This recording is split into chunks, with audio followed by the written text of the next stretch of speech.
Hello again. Well, I'm Alan Curry and I'm here again with Badge of Honour.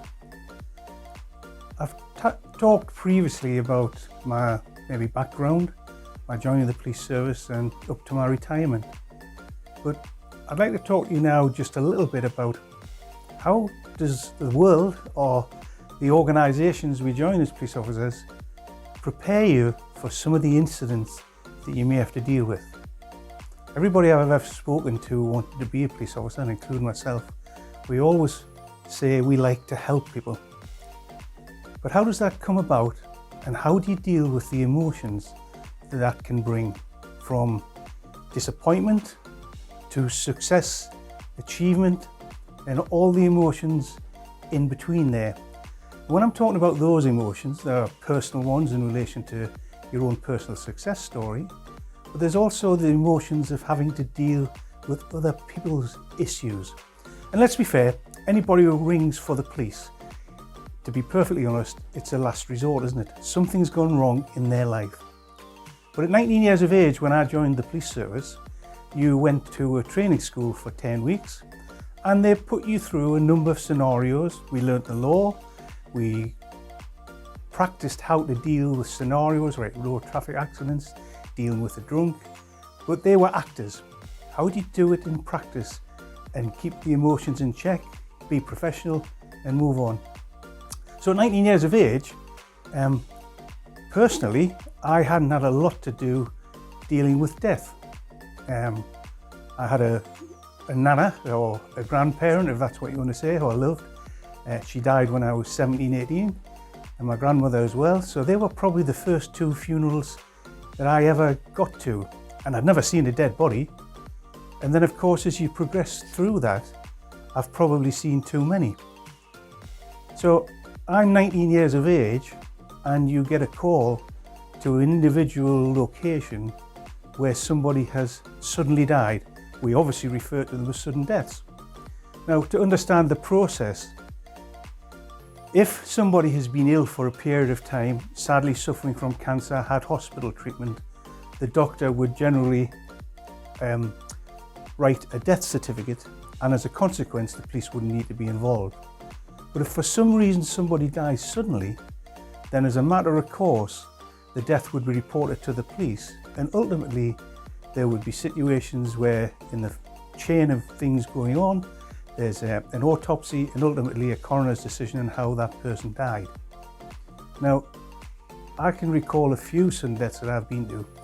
I think the one in particular, a person about 45 years of age, in my locality when I was night shift, I got a call to go. His wife and himself had gone to bed. He turned over, had a pain in his chest, and 5 minutes later he was dead. Now I'm now 19 years of age, going to this house as a police officer, dealing with death, which I'm not too au fait with, have to fill out certain forms, check the body, because one of the things about a sudden death is you don't want it to have been a death caused by somebody actually killing the individual. So there's an element of searching the body. It wouldn't be the first time that mistakes have been made. And okay, we can be a little bit sort of flippant, and I don't mean to be, but you would know if there was a knife sticking in the back of somebody that it was a suspicious death. This individual had just died. I don't know why. Well, we later find out he had a heart attack, a massive heart attack. But at that time, I've now got his wife, who was twice my age, crying, upset, police officers in the house, and I've got to try and deal with those situations, or that situation, in a manner without getting involved with the grief. And I used to find if I got involved or even thought about getting involved other than professionally, I could get upset.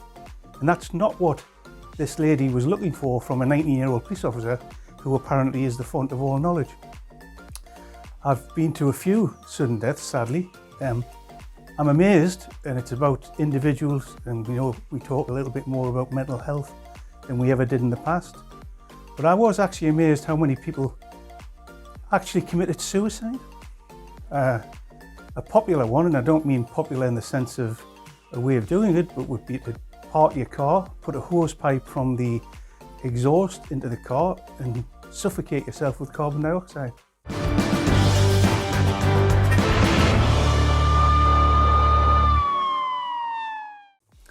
I actually had one situation where a gentleman went to a hardware shop, bought some wires and a plug, stripped the wires, fastened them around his ankles and his hands, and then switched and electrocuted himself. And again, I'm 19 years of age, I'm talking about 1975, 76. That same gentleman had in his pocket £1,000 and £50 notes. I'd never seen a £50 note in my life. And I can assure you, my first monthly wage was £96. And this gentleman felt he needed to commit suicide. I had another situation, and all of these bring to you these emotions, how you deal with them professionally, but they're never a nice thing to deal with. It was an estranged couple, and the husband was living in a flat by himself, and as a consequence, his wife couldn't get an answer. We broke into the flat and he was dead in bed. He later turned out to be a university lecturer who had a habit of taking raw ethanol from the laboratory home and drinking orange juice. But initially we couldn't find out why he died, so lots of his internal organs had to be sent away for toxicology, and obviously there was the ethanol in his body. And that went all the way through to a coroner's court. There was no suicide note, so you're left with an open verdict. But bear in mind, I'm 19 and 20 having to deal with these situations. So there's elements of being involved with grief, but also professionalism. I look at police officers today, and some of the clips you're going to see on Badge of Honour will be officers who are carrying guns, who have sear spray, who have tasers, body armour. All I had when I went out in the streets was a truncheon. And would you believe my truncheon was never used in anger, in the context of having to hit somebody with it? It was very good for breaking into houses when people locked themselves out. It was very good for breaking into cars when people locked themselves out and having to break a window. And it's got a few marks on it, but not through violence. The only time I ever got close to using the truncheon, I was chasing a car in Byker, which is a locality where I was working. A stolen car. I was quite fit then, as you can imagine, 19, 20 years of age, played football, all the things you want to do. The person involved jumped out the car, climbed over a garage roof and went into the grounds of a hospital. And I was one of the few officers who was fit enough to chase after him. I chased after him, he confronted me, and I can exaggerate a little bit, but he was at least a foot taller than me. And that's where I thought, I might have to use my truncheon here. But the next step that went through, and how do you learn these things, was, hold on a minute, if he takes the truncheon off me, I'm going to get the biggest beating of my life. So all I could do was jump for his neck and hang on for grim death until my colleagues came and helped me out. And he was arrested and ultimately convicted for the car theft. And all those emotions they can't teach you these things at training school. You're having to think quickly, you're having to think on your feet, and you learn by experience. You've seen on the television car chases, you've seen in the films. I mean, very sophisticated car chases. I've been involved with a few. We don't do it now so much because sadly, nationally, some people have suffered injury and even death as a result of police chases. So now it's a little bit more where we're a little bit more circumspect on what you're chasing and how you're chasing. But I can recall one incident in the locality here. We have a dual carriageway. And this is where sometimes humour comes into these type of things. I chased this car up a local road, and then it turned off the road and went the wrong way down a dual carriageway. Now it was 2 o'clock in the morning, so there wasn't much traffic coming north as we were travelling south on the northbound lane, and I'm chasing this car. I just got involved in the moment, the adrenaline was there. My thought process was, if it looked like a car was going to come head on to hit me, I was going to drive up the embankment and turn the police cars off, and hopefully not suffer serious injury. As it happened, this individual driving the car went off the junction and we're back on the main road. He ultimately crashed it into a bridge, got out the car, and this is where some of the humorous things come in. Didn't seem humorous at the time. He jumped out the car, but so did his dog. He'd stolen the car with his dog, and as a consequence, I'm now chasing after an individual and his dog. You can't be prepared for those situations. You just learn by experience. Would I do it again? I'm a lot older, a lot wiser now. No, I definitely wouldn't. But at the moment, so I can understand, and maybe I could understand even more when I saw younger officers doing things you think, why did you do that? Well, part of being an officer is going through the ranks and doing these type of things to understand how we progress and how we make progress. I mean, how do we deal with antisocial behaviour? We hear a lot of it now. I'm sure wherever you are listening to this particular show, there will be situations of generally young people, but not always young people, who create problems for their neighbours or in the street through alcohol. Drugs is very prevalent now. And I think one of the things we always did at the time was we managed the streets. So people, if they did want to sort of be difficult, then they were generally arrested.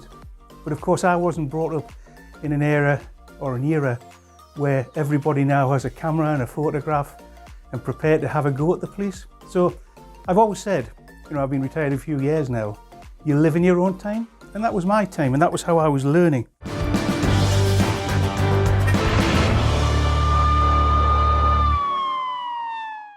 We also had, obviously, situations with firearms. Firearms are not as prevalent in this country as maybe in other countries, and our police officers at present are not armed. There are armed officers, but again, as you're learning, my first experience was I was a sergeant and then as an acting inspector, and there was a report of a man with a gun in a street in another locality. Now we've got all sorts of pressures on you there, because I'm a young sergeant, I'm an acting inspector, which means I've qualified to hold the rank, but I don't hold the rank. And now I have to make a decision in relation to, do I need people with firearms to help me with this situation? And whether you like it or not, sometimes you can be judged by your decision making. And everybody loves success. Not everybody is comfortable if it's a waste of time. My big decision at the time, and this is how you learn and progress, was I was going to make that decision, for better or for worse, because the information was that a man was there with a gun threatening people. We ended up getting a firearms team out, we searched the house, and now I'm outside wondering, am I going to be a success? Is this going to be a success? Have I done the right thing? Have I not done the right thing? Loads of emotions that nobody teaches you how to deal with, but you have to have confidence in your own ability. And of course, we couldn't find a firearm in the house. And then you're thinking, well, did I do the right thing? We then searched outside and under the car, and sure enough, there was the gun. So everybody loves success. Failure's not necessarily a bad option, because it's about trying to make the right decision. And sometimes doing nothing is a decision. I made a decision, which I was under pressure to do so as a young person, and as a consequence, we were successful. It was a good start in relation to how you then form your life to move on to other issues. Then, of course, we can talk about decision making. I talked about emotions, I've talked about some of the things, and in there there's a dark humour as well, isn't it? I'm sure people watching this from their own occupations will have found situations that have occurred in their business or life where you think, well, it's worked, but you can also smile about the dark humour that is associated with it, successful or not. I was an inspector at the West End of Newcastle, and I was out in the car and there was 4 young people in a car in front of me. I went to see what they were doing. They knew it was a police car and they drove off. Now, we knew the location they went to was a flat in a location called Curtis Park, and it had what they call the concierge, and it had cameras. Now, when I checked the car, it had been seen near a scene of a burglary, so maybe the people were involved in burglary. But one of the things I've said about antisocial behaviour, the other side for ourselves is, you can't run away from the police. If you run away from the police once, you'll do it again, and it makes it so much harder for the next police officer to deal with those same people. So as a consequence, we knew the flat they'd gone into. I got 4 of my officers and a dog handler. We got a locksmith out, and we made sure we got into the house. The only problem with that decision was, when we moved into the front room, instead of 4 people, there was 22 young males. Now you're thinking to yourself, this is an interesting situation. one thing led to another, and once again I'm fighting with somebody, and they had what they call, in these particular houses, they had a walk-in wardrobe. So I've now got this big lad, because everybody picked on us, you know, I'm not the tallest police officer you'll ever find, the dog handler trying to help me let the dog off. Well, unfortunately, it was a young dog, and instead of biting the person I was fighting with, it bit me. So I'm now hanging on to somebody for my life, and I've got a dog hanging on to me. Anyway, we resolved the situation. I got back to the police station, and I spoke to the dog handler, who was called John. I said, John, that's not supposed to happen. The police dogs are not supposed to bite the police officers. And his attitude was, he said, well, he's a young dog. I'll have a word with the sergeant. Now, police sergeants in the dog section and the horse section may not know much about the law, but what they don't know about horses and dogs isn't worth knowing. As a consequence, we're back on night shift. John comes in with the dog, and I said to him, what does the sergeant say? He says it needs to have a bite. I think, he's had a bite because he's bit me, but never mind. Well, the same night, there's a report of intruders at a house nearby in the west end of Newcastle. So I get the helicopter out, I hear we're searching, and then I hear on the radio that we've arrested a burglar. Smashing. Police 1, burglars 0.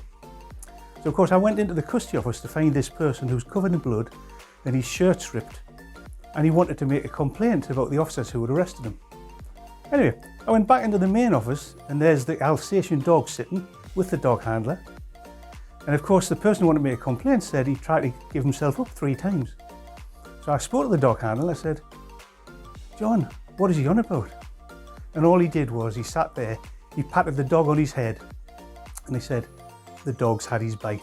So there's a success story with a situation that has a bit of dark humour to it in relation to how we may operate. That's all for this week. We finished on a little bit maybe dark humour. Hopefully you find it a little humorous. We definitely did at the time. And next time you hear from me, let's see if I get to a bit more, or a few more sophisticated incidents that take a little bit more planning. Thank you very much.